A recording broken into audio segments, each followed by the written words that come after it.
Mi suegra planeó un baby shower, pero en realidad era mi despedida para Italia. Cuando vi la pancarta de feliz viaje en lugar de decoraciones de bebé, mi mundo se vino abajo. Entre lágrimas de confusión, rabia y miedo, descubrí que mi esposo chef había recibido una oferta irresistible en la Toscana. Una conspiración familiar lo cambió todo.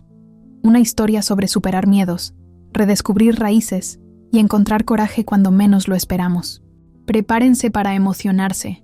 Dejen su like y comenten desde dónde están viendo. Mi suegra organizó un baby shower para mí, pero en realidad era mi fiesta de despedida.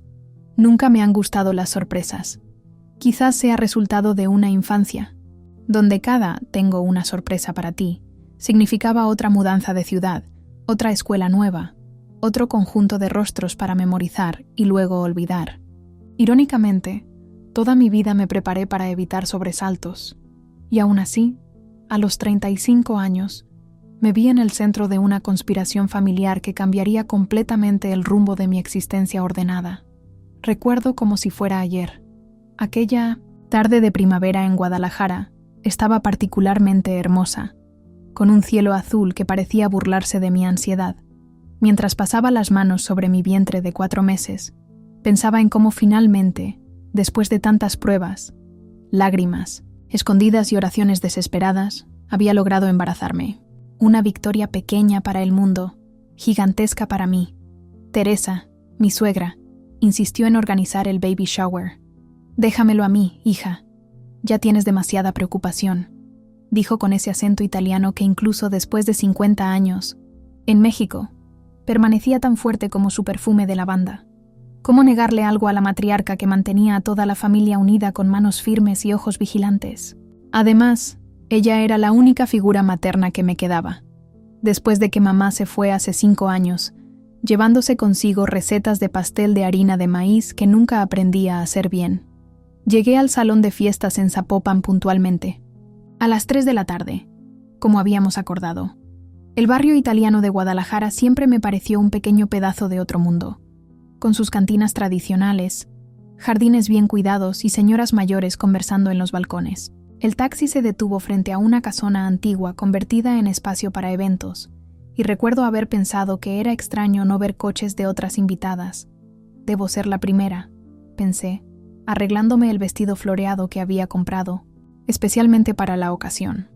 Cuando abrí la pesada puerta de madera, fui recibida no por el silencio de un salón vacío, sino por una explosión de voces familiares gritando «¡Sorpresa!» al unísono. Parpadeé varias veces, tratando de procesar la escena frente a mí. Mesas repletas de antipastos, pastas y dulces típicos. Decoración en tonos pastel, sí, pero nada de ositos o pañales. En cambio, una enorme pancarta colgaba de la pared principal. «Feliz viaje a Italia». Mi primer pensamiento fue que habían confundido las fiestas. Quizás este era el salón equivocado, la celebración de otra persona. Pero pronto vi a mi esposo, Antonio, avanzando hacia mí con una sonrisa nerviosa que conocía demasiado bien. A su lado, Teresa sostenía no un pastel de pañales, sino un álbum de fotografías de la Toscana. Y en el centro de la mesa principal, donde deberían estar los regalos para el bebé, había maletas con mi nombre. «¿Qué es esto?», pregunté, mi voz saliendo más fina de lo normal. Antonio tomó mis manos temblorosas entre las suyas y comenzó a explicar algo sobre una oportunidad única. 3 meses en Italia, cocina tradicional de la Toscana. Las palabras llegaban a mis oídos como si vinieran de muy lejos, distorsionadas por la incredulidad. Pero, ¿y el baby shower?, balbuceé, mirando mi vientre como si necesitara recordarles a todos que había un niño en camino. «Esto es mucho mejor que un baby shower, María», exclamó Teresa, viniendo a abrazarme con esa efusividad mediterránea que siempre me había incomodado. «Vas a conocer la tierra de tus antepasados. Nuestro nietecito va a nacer conociendo sus raíces». «¿Nacer? No voy a dar a luz en Italia», protesté, sintiendo que el pánico crecía. «¿Y mi trabajo? ¿La escuela? Estamos a mitad del ciclo escolar». La risa colectiva que siguió solo aumentó mi confusión. Fue mi cuñada, Lucía, quien explicó que todo, absolutamente todo, ya estaba resuelto. El permiso en la escuela donde daba clases de historia había sido aprobado. El médico, mi propio obstetra, parte de la conspiración, había confirmado que viajar hasta el 6º mes era seguro. Los pasaportes estaban listos. Los boletos, comprados. ¿Ustedes planearon todo esto a mis espaldas?, pregunté, la voz quebrándose por la emoción. No sabría decir, en ese momento, si era gratitud o furia lo que sentía. Si te lo hubiéramos contado, jamás habrías aceptado, respondió Antonio con esa franqueza que a veces me irritaba profundamente. Siempre dices no, antes incluso de considerar las posibilidades. Aquella frase dolió más que cualquier otra cosa. Era un espejo puesto frente a mí, reflejando una verdad que no quería ver. Toda mi vida se había construido sobre la previsibilidad, la seguridad, el control. Hija de padres que cambiaban de ciudad con cada ascenso o dificultad económica, me juré a mí misma echar raíces, establecer rutinas, nunca aventurarme en lo desconocido. Y funcionó durante 15 años. Mi carrera como profesora de historia era estable. Mi matrimonio, sólido.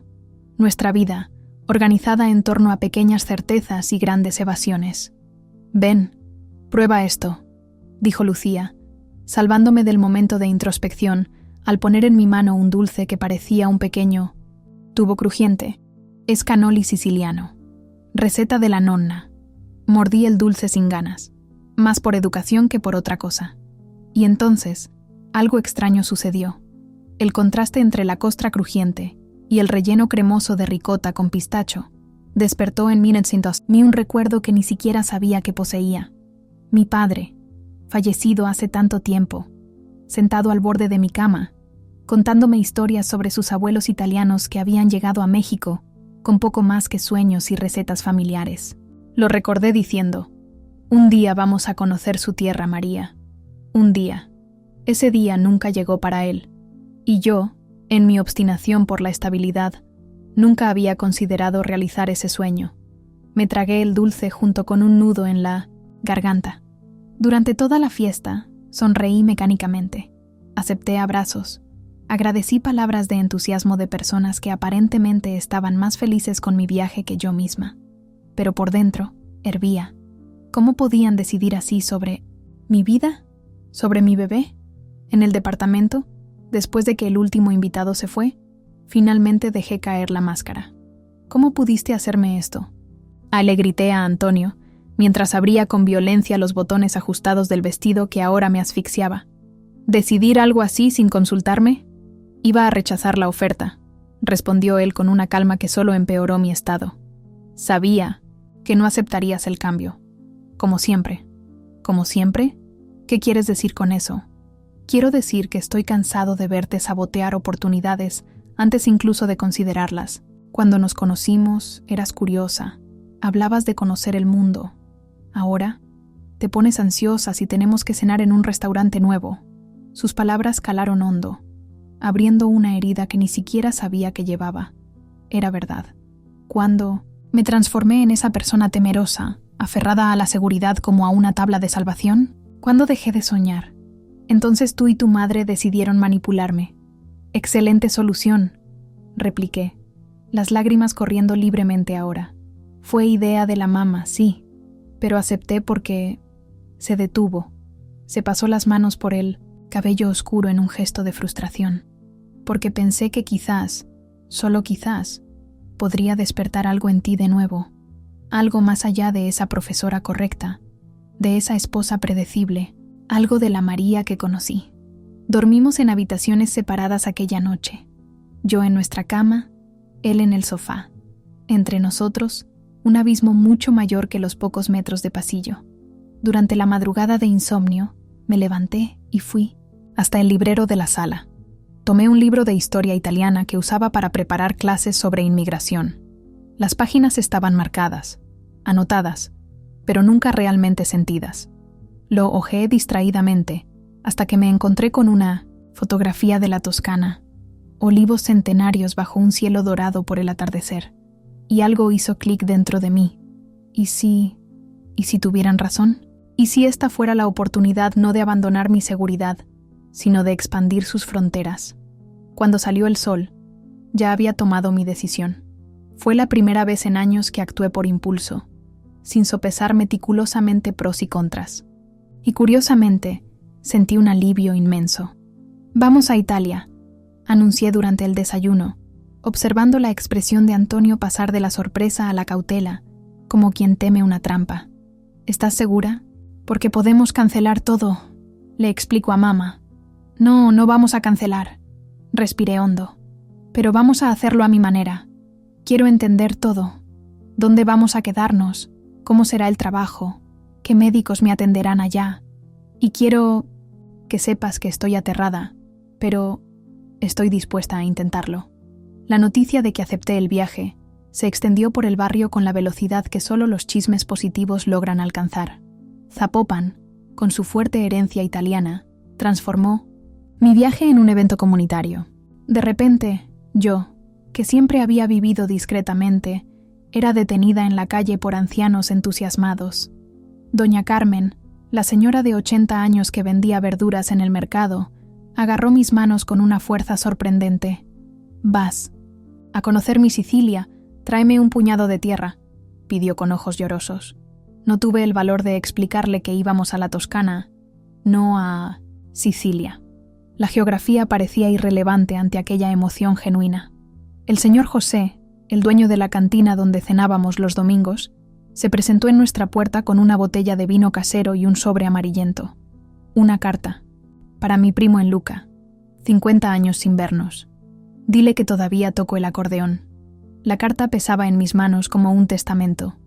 Una responsabilidad que no había pedido, pero que ahora me conmovía. Las semanas siguientes fueron una montaña rusa emocional.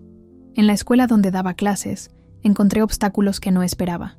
La directora, Soledad, siempre tan profesional, reveló un lado mezquino al crear dificultades para mi permiso. «No veo cómo tu viaje tiene alguna relevancia académica, María», dijo, ajustándose las gafas con aire superior. «Tu investigación sobre inmigración italiana podría llevarse a cabo perfectamente aquí mismo, en la biblioteca de la universidad». Me tragué la respuesta ácida que quería dar. En el pasado, habría aceptado su negativa, retrocediendo a mi zona de confort. Pero algo había cambiado en mí. Con todo respeto, Soledad, el permiso ya fue aprobado por la Secretaría de Educación Pública. Respondí con una calma que no sentía. Y en cuanto a la relevancia académica, pretendo documentar historias de inmigrantes que vinieron a Jalisco directamente de las regiones que visitaré. Material de primera mano que enriquecerá nuestras clases de historia local. El silencio que siguió fue mi primera pequeña victoria. Paralelamente a los preparativos prácticos, inicié clases intensivas de italiano en el Foro Italiano de Guadalajara. El espacio cultural, un edificio de arquitectura neoclásica en el centro de la ciudad, se convirtió en mi segundo hogar. 3 veces por semana, me sentaba entre señoras mayores que conversaban fluidamente en la lengua de los antepasados, sintiéndome completamente inadecuada. «Non preocuparti, cara», me consolaba la profesora Blanca, cuando casi lloraba de frustración por no poder pronunciar correctamente. «Tu bebé aprenderá más rápido que tú». Era una broma recurrente en el grupo, que yo intentaba recibir con una sonrisa, aunque por dentro me carcomía. La verdad es que siempre tuve dificultad con los idiomas.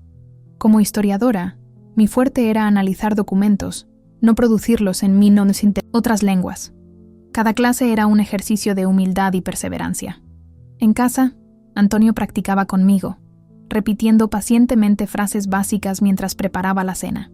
La cocina, su dominio natural como chef, se transformó en nuestra aula improvisada.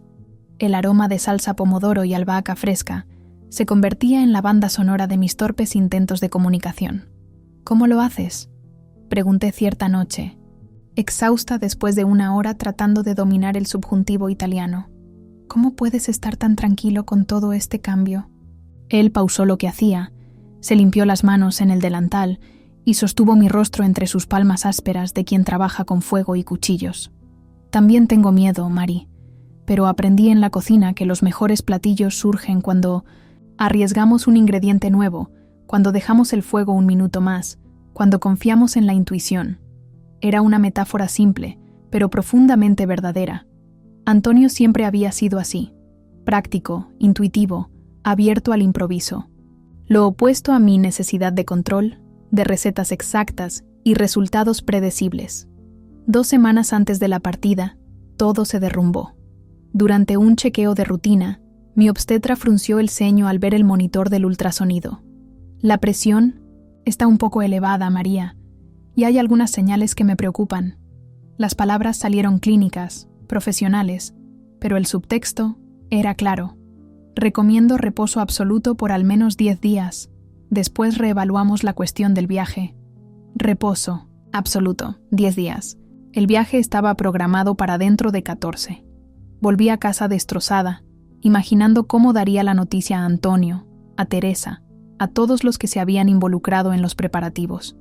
Pero antes incluso de que pudiera abrir la boca, una mirada a mi rostro fue suficiente. ¿Qué pasó?, preguntó Antonio, dejando el celular donde probablemente discutía detalles del trabajo en la Toscana. Expliqué la situación tratando de mantener la voz estable, pero al final las lágrimas brotaron. No eran solo lágrimas de preocupación por el embarazo, aunque eso era prioritario. Eran lágrimas de frustración por ver una vez más cómo el destino confirmaba que no debía salir de mi zona de seguridad, que las aventuras no eran para mí. Es una señal, murmuré entre sollozos. Nunca debimos haber planeado esto. Antonio me abrazó en silencio. No discutió. No intentó racionalizar. Solo me sostuvo mientras yo me derrumbaba. Los días de reposo forzado fueron sorprendentemente reveladores. Confinada al departamento, con órdenes estrictas de no estresarme, una ironía, considerando las circunstancias, recibí visitas regulares que cambiaron mi perspectiva. La primera sorpresa fue Teresa. Mi suegra, siempre práctica y ocupada, comenzó a aparecer diariamente con sopas caseras e historias que nunca había compartido.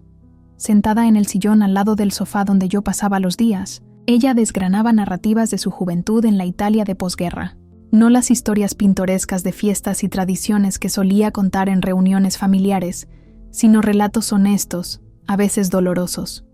Yo quería ser maestra, ¿sabes?, reveló una tarde, mientras me servía caldo de verduras. Estudié hasta los 16 años. Tenía calificaciones excelentes. Pero papá enfermó. Necesitábamos dinero. Así que fui a trabajar en la confección, cosiendo para las señoras. Cuando conocí a Vicente, tu suegro, pensé que tendría otra oportunidad.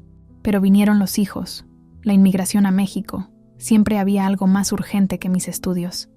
Miré a aquella mujer que siempre me había intimidado con su eficiencia y determinación, y vi algo nuevo, un reflejo distorsionado de mí misma, de mis propias renuncias disfrazadas de elecciones sensatas.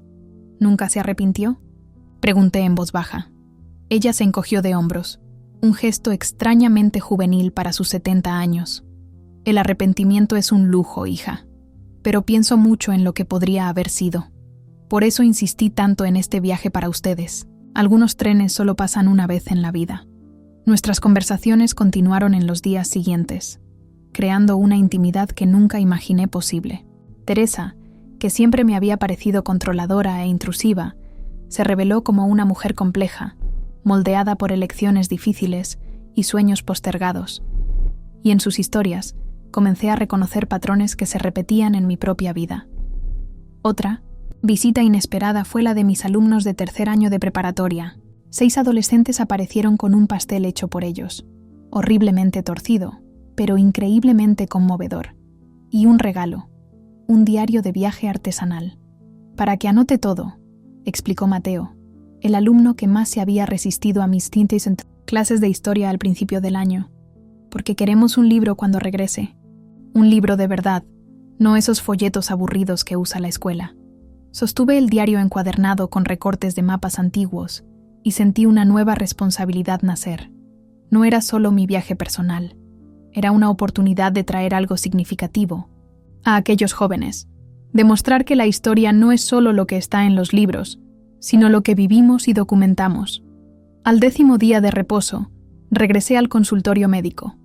El doctor Pablo examinó los nuevos análisis con una expresión neutra que atormentó mis nervios ya frágiles. ¿Y entonces?, pregunté, incapaz de esperar un segundo más. Él sonrió, finalmente. Fue una falsa alarma, María. Tu presión está Normal. Los indicadores se estabilizaron. Sigo recomendando cuidados, obviamente, pero no veo razón para impedir el viaje. La ola de alivio que me inundó fue tan intensa que necesité agarrarme de la mesa para no caerme. Agradecí efusivamente. Prometí seguir todas las recomendaciones, ya imaginando cómo daría la noticia a Antonio. Pero al salir del consultorio, me encontré con una llamada de mi madre en el celular. El estado de salud de mi madre, María del Carmen, había sido una preocupación constante durante años. Viuda desde que mi padre falleciera en un accidente automovilístico cuando yo tenía 12 años, desarrolló una serie de condiciones crónicas que administraba con una mezcla de medicamentos, terquedad y negación. Viviendo sola en un pequeño departamento en el centro, se negaba a considerar alternativas más seguras, insistiendo en su independencia. La llamada era del hospital. Mamá se había caído en casa, nada grave, pero los exámenes revelaron una arritmia cardíaca que requeriría seguimiento regular. El médico fue claro. Necesitaría supervisión en los próximos meses, consultas semanales, ajustes de medicación. Y así, cuando una puerta se abrió, otra pareció cerrarse. ¿Cómo? ¿Podría dejar el país sabiendo que mi madre me necesitaba? Era la confirmación final de que algunas personas simplemente no nacieron para las aventuras. Nuestro lugar está en la retaguardia, cuidando las bases para que otros puedan volar. Volví a casa con el corazón pesado. Antonio estaba en la cocina, experimentando modificaciones en una receta tradicional de risotto que pretendía presentar en Italia. El aroma de azafrán y vino blanco llenaba el departamento. El médico me dio el alta, anuncié, forzando entusiasmo en mi voz. Le conté sobre los análisis, la presión normalizada, los buenos indicadores. Dejé la parte sobre mi madre para después, como un veneno que se evita probar por el mayor tiempo posible. Antonio me abrazó y me hizo girar por la cocina, su felicidad tan genuina que amplificó mi culpa. Cuando finalmente le conté sobre la situación de mamá, no pareció entender la gravedad. Contratamos a alguien para que la ayude, sugirió, como si fuera así de simple. O le pedimos a Lucía que la revise regularmente. No entiendes, respondí, el cansancio de días de tensión emergiendo en mi voz. No es solo cuestión de supervisión básica. Son consultas médicas, ajustes de medicamentos, decisiones que deben tomarse. Ella solo confía en mí para eso. ¿Siempre serás la única solución para los problemas de tu madre? Su pregunta fue suave, pero golpeó como una bofetada. ¿Cuándo será tu turno de priorizar tus propios sueños? Quise gritar que no eran mis sueños, que todo este viaje era su sueño, impuesto a mí. Pero la verdad es que, después de semanas, de preparativos, de clases de italiano, de conversaciones con Teresa y con mis alumnos, algo había cambiado. El viaje ya no era solo la idea de Antonio. Se había convertido, de alguna forma tortuosa, también en mía. La solución surgió de la manera más inesperada posible, en la cocina estrecha de mi madre, donde fui al día siguiente para discutir los arreglos necesarios. El aroma familiar de pastel de harina de maíz horneándose trajo lágrimas a mis ojos antes incluso de que pudiera explicar la situación. «Entonces vas a cancelar el viaje por mi culpa», concluyó mamá después de que terminé mi exposición cuidadosamente elaborada. No era una pregunta, sino una afirmación cargada de un peso familiar, el peso de la culpa que siempre había existido entre nosotras. No es cancelar, es posponer, corregí, aunque sabía que probablemente la oportunidad no se repetiría.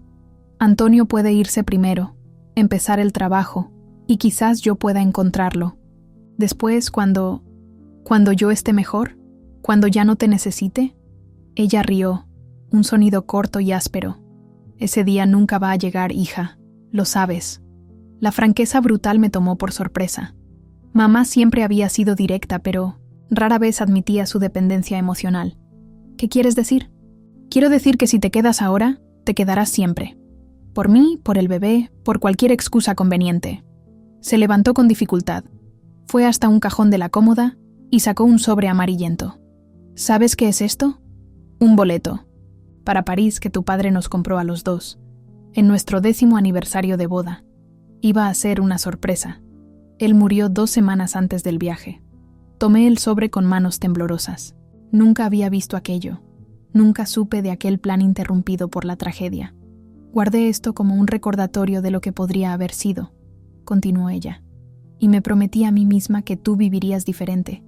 Pero mírate, igualita, a mí, posponiendo la vida, eligiendo lo seguro, lo predecible. Sus palabras eran agujas precisas, golpeando exactamente donde más dolía. Entonces, ¿qué sugieres? ¿Que simplemente te abandone cuando me necesitas? Ella sonrió, una sonrisa, que iluminó su rostro cansado de una forma que no veía hace años. Sugiero que yo vaya con ustedes. Fue mi turno de reír, incrédula. ¿A Italia? ¿Con tu condición? Los médicos nunca aprobarían eso. ¿Por qué no? Tengo arritmia, no me estoy muriendo. Mis médicos pueden recomendarme un colega por allá. Tengo seguro médico internacional que nunca he usado. Y principalmente, hizo una pausa dramática. Tengo una hija embarazada que necesita a alguien que sepa tejer ropa de bebé al estilo italiano. La idea era absurda, irresponsable, potencialmente problemática. Y aún así, cuando la contemplé, una sensación de posibilidad se abrió en mi pecho. ¿No sería más simple, de hecho, llevar a mamá con nosotros? Tener a alguien de confianza cerca durante el embarazo. ¿Alguien que pudiera ayudar con el bebé después? ¿Qué diría Antonio? Murmuré, más para mí misma que para ella. Ese muchacho me adora y lo sabes, respondió con una confianza que no admitía discusión. Además, prometo no interferir en su cocina. Cuando le presenté la propuesta a la Antonio aquella noche, esperaba resistencia, preguntas prácticas, quizás incluso un rechazo educado. En cambio, pareció genuinamente entusiasmado. Tu madre es una mujer increíble, dijo, ya pensando en los arreglos necesarios. Y tiene razón. Será bueno tener a alguien de confianza cerca cuando nazca el bebé. Cuando nazca el bebé, pensé que regresaríamos antes de eso. Él me miró con esa expresión que significaba, ¿no te has dado cuenta todavía? Y mi corazón se aceleró. Mari, si todo sale bien en estos 3 meses iniciales, el restaurante quiere ofrecerme un puesto permanente. Estamos hablando de una oportunidad que puede cambiar nuestras vidas. Y así, la pequeña aventura temporal se transformó en la posibilidad de un cambio permanente. El pánico familiar comenzó a crecer, pero junto con él, algo nuevo. Una curiosidad sobre cómo sería criar a nuestro hijo en otro país, viviendo entre 2 culturas, 2 idiomas, 2 mundos. Cuando todo parecía finalmente resuelto, los boletos de mamá comprados, los arreglos médicos hechos, el equipaje casi listo, vino el golpe de gracia. Una huelga de las compañías aéreas europeas, anunciada 2 días antes de nuestra partida. Vuelos cancelados por tiempo indefinido. El restaurante en la Toscana presionando por una decisión, amenazando con contratar a otra persona si Antonio no llegaba en la fecha acordada. La sugerencia de que él partiera solo de alguna manera, con compañías alternativas, mientras mamá y yo esperaríamos el fin de la huelga, llegó como un ultimátum. Ve, dije, sintiéndome noble y miserable al mismo tiempo. Esta es tu oportunidad. Mamá y yo te seguiremos tan pronto como sea posible. Estábamos en el balcón del departamento, el cielo nocturno de Guadalajara salpicado de estrellas que parecían demasiado lejanas para importar. Antonio negó con la cabeza, la frustración evidente en su rostro. No es así como lo imaginé, respondió, la voz baja. Se suponía que sería una aventura juntos. Algo en la forma en que lo dijo, la decepción pura, casi infantil, me tocó profundamente. No se trataba de cocina italiana ni de oportunidades profesionales. Se trataba de romper juntos las cadenas invisibles que nos mantenían atados a versiones limitadas de nosotros mismos. Vamos a encontrar una solución, prometí, tomando su mano. Y por primera vez, no era solo una frase reconfortante vacía, era una promesa real. A la noche siguiente, organicé una cena en la cantina del señor José. Fue una decisión impulsiva, el tipo de cosa que la antigua María jamás haría. Reunir gente sin planificación meticulosa, sin una agenda clara. Solo llamé a las personas que habían formado parte de aquella loca jornada. Teresa y Vicente, Lucía y su esposo, mi madre, algunos colegas profesores, incluso mis alumnos de 3er año. las largas mesas de madera de la cantina tradicional, donde familias enteras se reunían los domingos, parecían el escenario perfecto para lo que necesitaba hacer.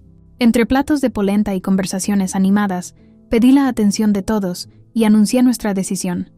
No solo iríamos todos juntos a Italia, habiendo descubierto una ruta alternativa a través de Portugal, gracias a un exalumno que trabajaba en una agencia de viajes, sino que yo utilizaría este tiempo para investigar la historia de los inmigrantes italianos en México, para un libro que siempre soñé escribir. ¿Un libro? Antonio me miró sorprendido, pues nunca había compartido ese sueño con él. Nunca mencionaste eso, porque siempre pensé que no era el momento adecuado, confesé, sintiendo el rubor subir a mis mejillas.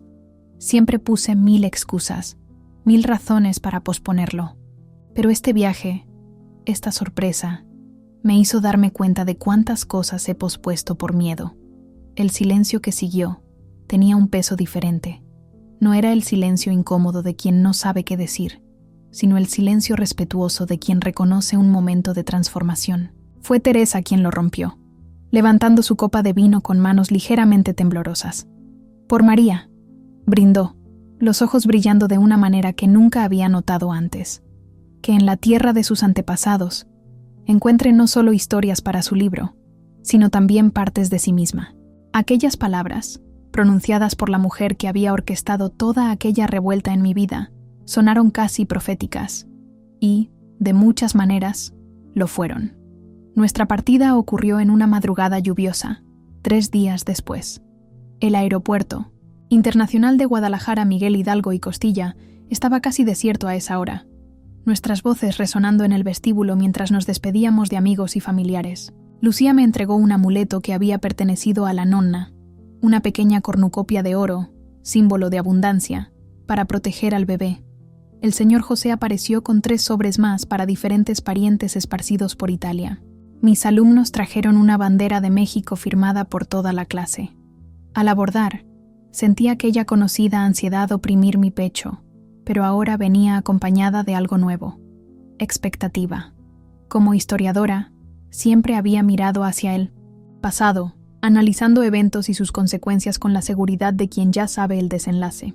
Ahora, miraba hacia el futuro, un futuro no planeado, no estudiado, no controlado, y, sorprendentemente, eso no me paralizaba. El vuelo a Lisboa fue tranquilo, con mamá durmiendo la mayor parte del tiempo, y Antonio estudiando febrilmente un libro sobre técnicas culinarias toscanas. Yo alternaba entre siestas y anotaciones en mi nuevo diario de viaje, ya pensando en la estructura del libro que pretendía escribir. En Lisboa, tuvimos un día entero de espera hasta el vuelo a Florencia. Aprovechamos para visitar rápidamente el Bairro Alto, donde Antonio insistió en probar pasteles de nata mientras comparaba las influencias culinarias entre Portugal e Italia. Mamá quedó encantada con los azulejos históricos, fotografiándolos compulsivamente con su celular nuevo. Un regalo mío para que pudiera documentar la aventura, como ella dijo. Fue durante aquel breve paseo en Lisboa que percibí otro cambio sutil. No solo estaba tolerando lo inesperado, sino que estaba comenzando a apreciarlo. Cuando nos perdimos en las callejuelas estrechas, en lugar del pánico habitual, sentí una curiosidad sobre dónde aquellos caminos podrían llevarnos. Cuando un restaurante que planeábamos visitar estaba cerrado, en 1900, lugar de la frustración, descubrimos una pequeña taberna familiar donde el dueño tocaba fado mientras nos servían. «Estás diferente», observó Antonio mientras esperábamos el vuelo a Florencia, sus dedos entrelazados con los míos. «Más ligera.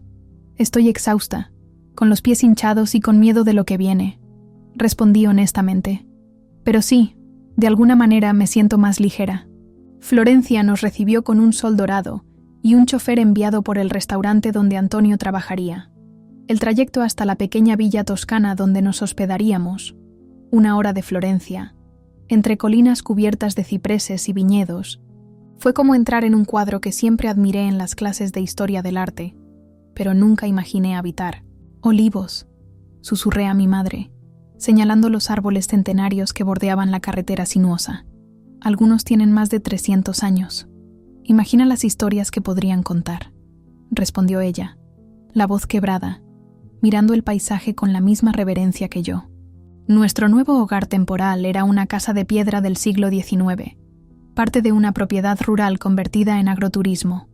Paredes gruesas, ventanas pequeñas, un jardín salvaje donde las hierbas aromáticas crecían libremente.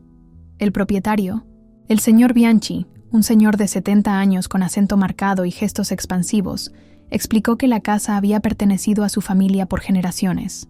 Muchas familias de aquí se fueron a México, comentó mientras nos mostraba las habitaciones.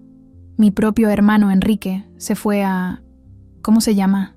Guadalajara, en los años 60. Nunca más volvió. Me congelé al escuchar aquel nombre. ¿Enrique Bianchi? ¿El panadero de la Avenida Juárez? Fue su turno de parecer sorprendido. Sí, abrió una panadería. ¿Cómo lo sabe? Su pan alimentó toda mi infancia. Respondí, sintiendo un escalofrío recorrer mi espalda. Y ahora estoy hospedada en la casa que fue suya.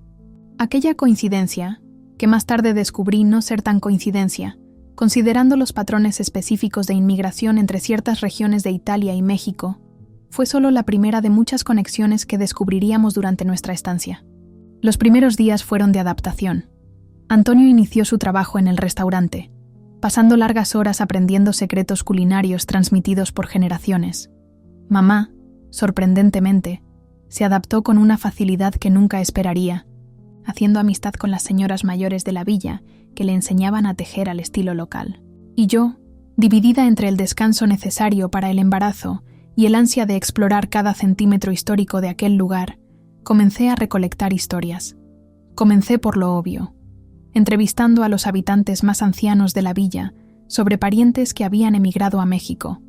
Provista de una grabadora y de mi italiano aún vacilante, me sentaba en las plazas, en los cafés, en los umbrales de las puertas, y escuchaba. Las historias fluían fácilmente, historias de hambre, de esperanza, de cartas que tardaban meses en llegar, de dinero enviado para construir casas que esperarían retornos que nunca sucedieron.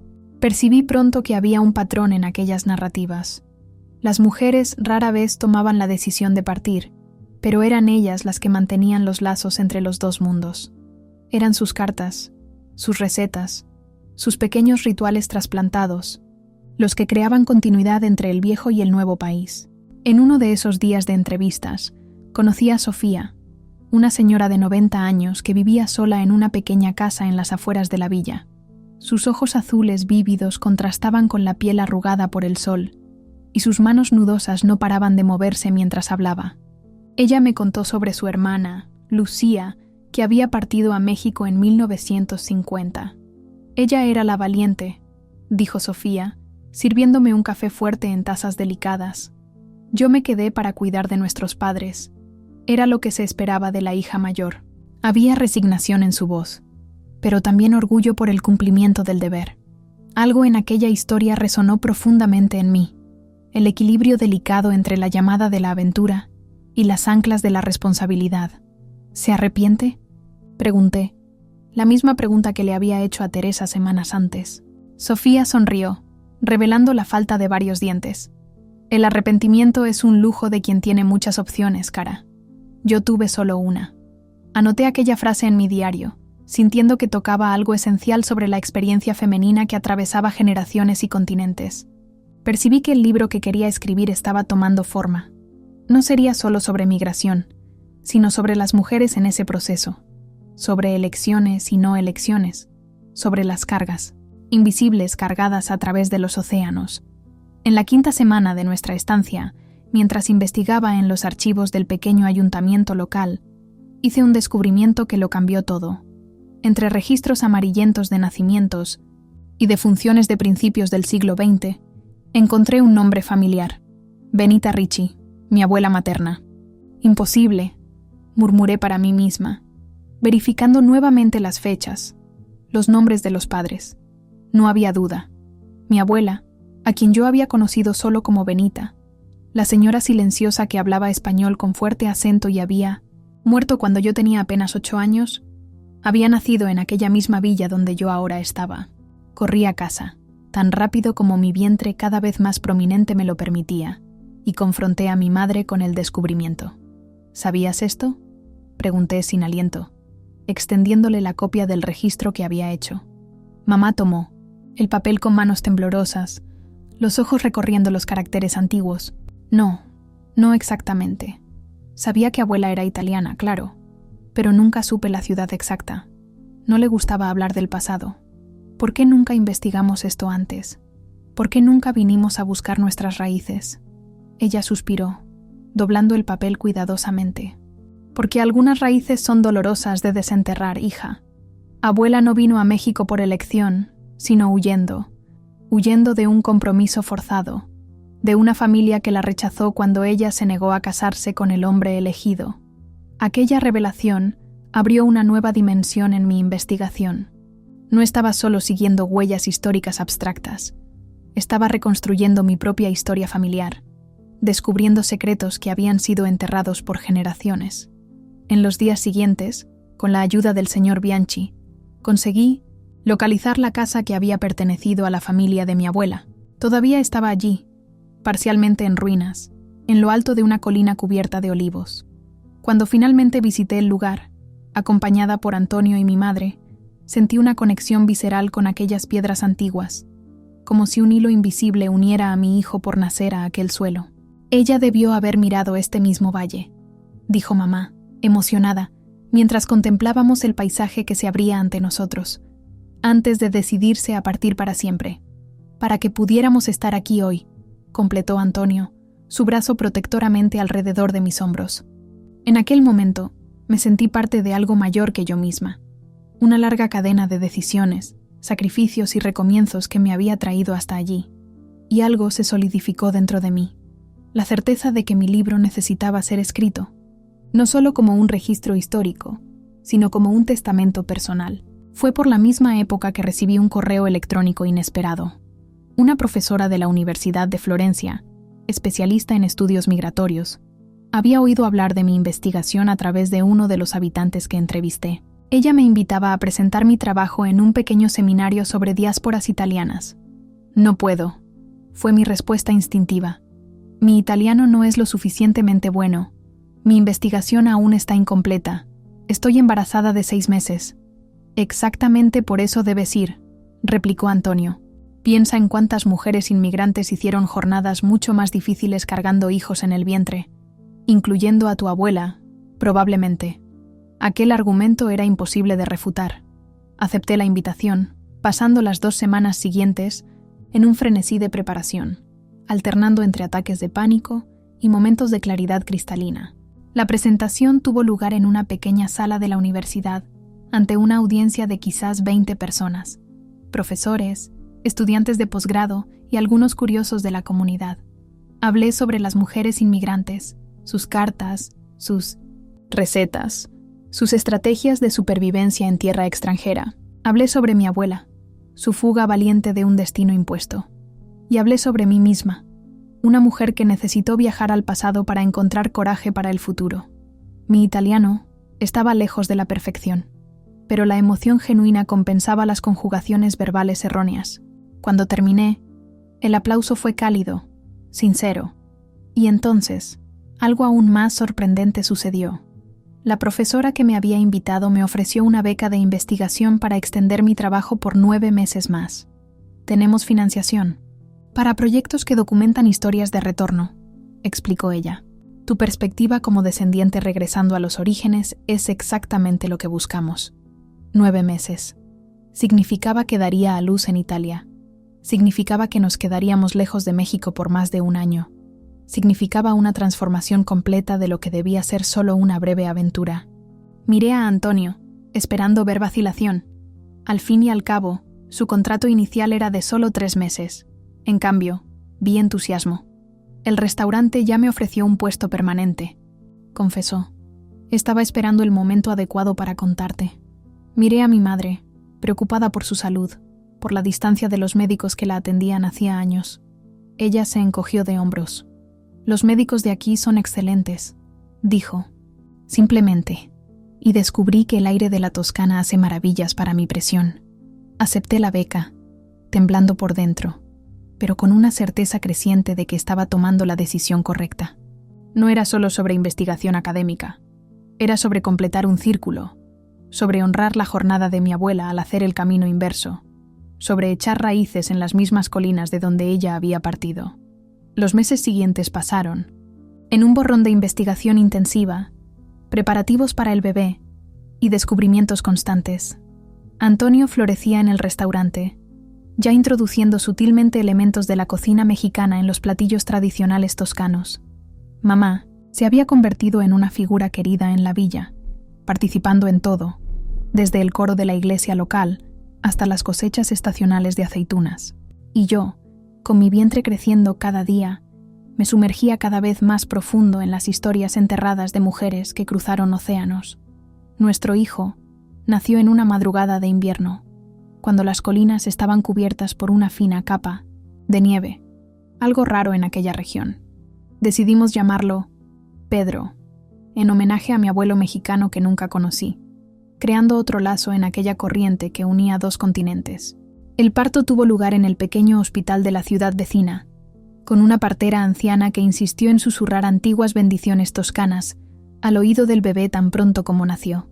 3 generaciones de nuestra familia reunidas en la misma habitación de hospital, en una tierra que era simultáneamente extraña y familiar. Mamá sostenía a su nieto con lágrimas silenciosas corriendo por su rostro marcado por el tiempo.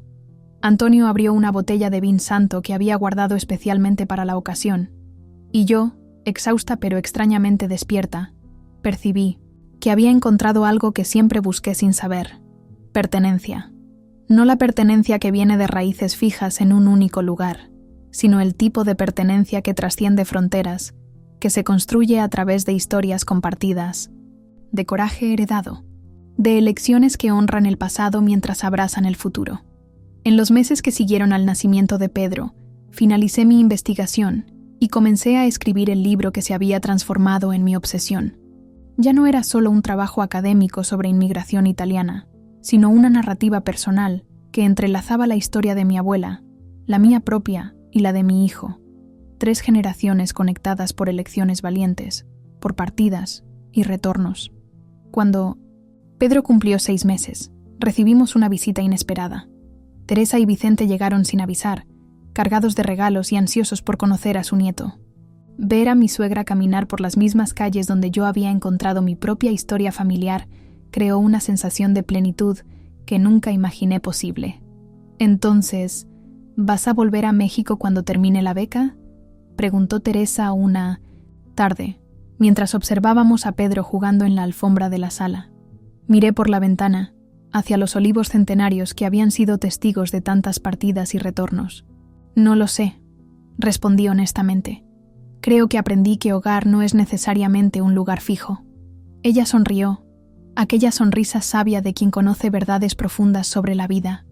Por eso organicé aquella fiesta de despedida disfrazada, de baby shower, confesó, porque sabía que necesitaba ser empujada fuera del nido. Algunas personas lo necesitan. Reímos juntas, cómplices ahora de una manera en que nunca lo habíamos sido antes. En el fondo, ambas sabíamos que aquella fiesta de despedida se había transformado en algo muy diferente. No una despedida de un lugar, sino una despedida de la mujer temerosa que había sido, de la vida contenida que había construido por miedo a lo desconocido. En la pequeña villa italiana, rodeada de olivos centenarios y casas de piedra, encontré no solo mis raíces, sino una versión de mí misma que no conocía, adaptable, valiente y abierta a nuevos horizontes. Lo que comenzó como una sorpresa incómoda se transformó en el mayor regalo que jamás recibí: la libertad de elegir mi propio camino, no por miedo, sino por amor al viaje. Y en cuanto al libro, fue publicado simultáneamente en México e Italia al año siguiente, con el título Travesías, 3 generaciones entre 2 mundos. En la dedicatoria, escribí simplemente: para Teresa, que tuvo la valentía de transformar un baby shower en una fiesta de despedida, y con ello cambió el curso de 3 generaciones. A veces, las mejores experiencias de la vida son realmente aquellas que no planeamos. Y a veces, necesitamos que alguien nos empuje gentilmente hacia lo desconocido para descubrir cuán lejos pueden llevarnos nuestras alas.